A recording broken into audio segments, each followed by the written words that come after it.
It's not really about the where, it's about the who. Let me tell you what I mean. There's this passage in what we call the 10th chapter of John's Gospel, where Jesus addresses this gathering of people and says this: "Very truly, I tell you, anyone who does not enter by the sheepfold by the gate, but climbs in by another way, is a thief and a bandit. The one who enters by the gate is the shepherd of the sheep. The gatekeeper opens the gate for him, and the sheep hear his voice. He calls his own sheep by name and leads them out. When he has brought out all his own, he goes ahead of them, and the sheep follow him because they know his voice. They will not follow a stranger, but they will run from him because they do not know the voice of strangers." Jesus used this figure of speech with them, but they did not understand what he was saying to them. So again, Jesus said to them, "Very truly, I tell you, I am the gate for the sheep. All who came before me are thieves and bandits, but the sheep did not listen to them. I am the gate. Whoever enters by me will be saved and will come in and go out and find pasture. The thief comes only to steal and kill and destroy. I came that they may have life and have it abundantly." The thing that keeps coming back to me when I think about these words of Jesus that we're going to be looking at this coming Sunday is how they keep coming back to the centrality of the who, of Jesus, and not a location. Sometimes when we are sloppy, Christians sound like we are saying that the Christian faith is primarily a means for getting to a location, a where. That you should be a Christian so that when you die you can get to this other place called heaven. Or that what Christians do is we meet in one particular place, a building called church. Or you might take a pilgrimage to the places of ancient Israel and Palestine today, going on a trip to the Holy Land. But really, Jesus isn't all that interested in a particular where, not right now and not off in the future and not even from some ancient past. Jesus talks about the critical thing being surrounded around the shepherd, around him. It's him as the shepherd. In fact, the imagery Jesus uses for being like the shepherd for the sheep isn't one of staying put. It's not like I'm the good shepherd and I gather the sheep and I bring them into one pen and they stay put forever, because that's the goal, is to get them in one place and we never leave and there it's nice and tidy. But rather, did you hear it?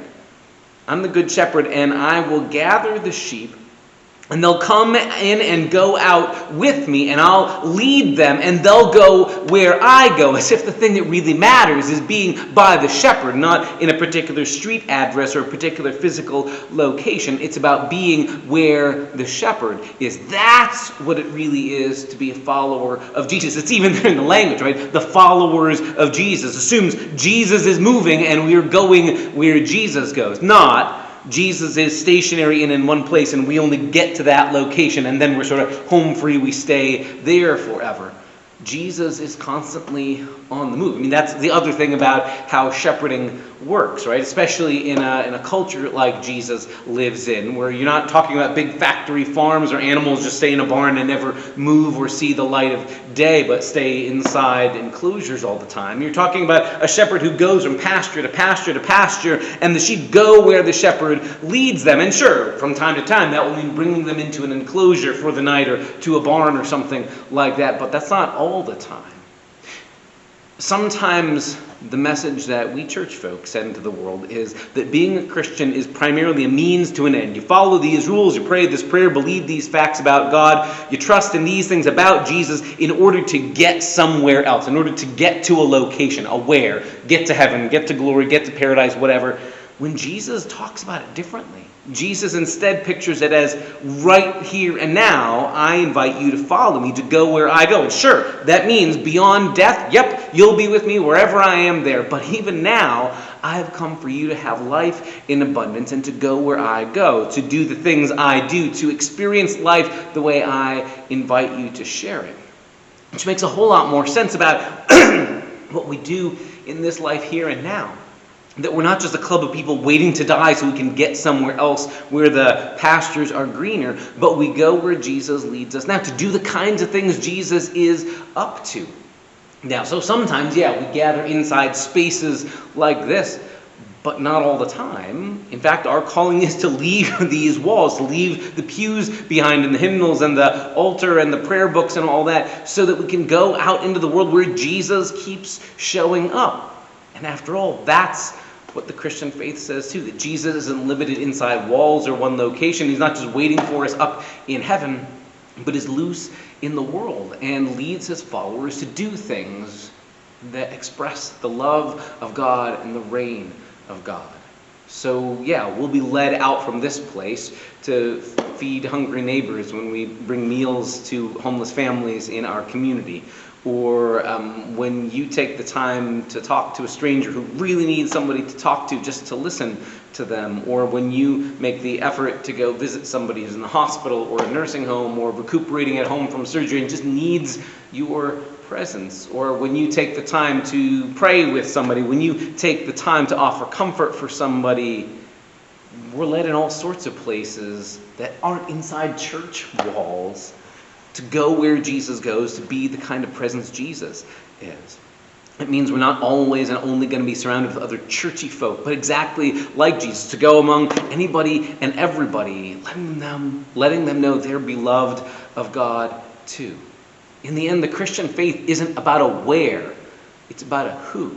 So it's not that we believe in Jesus in order to get to heaven, that heaven is so great and Jesus is our ticket to get there, despite all the terrible theology billboards you'll find around places that suggest that. But rather, it's the other way around. What makes heaven a destination to care about is that's a way of talking about where Jesus is. Where Jesus is where we want to be. And the amazing thing is, that's not just a wait till you die kind of a thing. Here and now, we are called to show up in all the places Jesus tells his followers to look for him. So, for example, when he says things like, I was hungry and you gave me something to eat, I was thirsty and you gave me something to drink, I was in prison and you visited me, I was a stranger, a foreigner, and you welcomed me to your table, I was sick or in prison or naked and you clothed me, Jesus has given us a list of places to find him. And interesting, they're not physical locations, they're not street addresses or GPS coordinates. They're faces, they're people. So for you and me today and this coming Sunday, that's the invitation.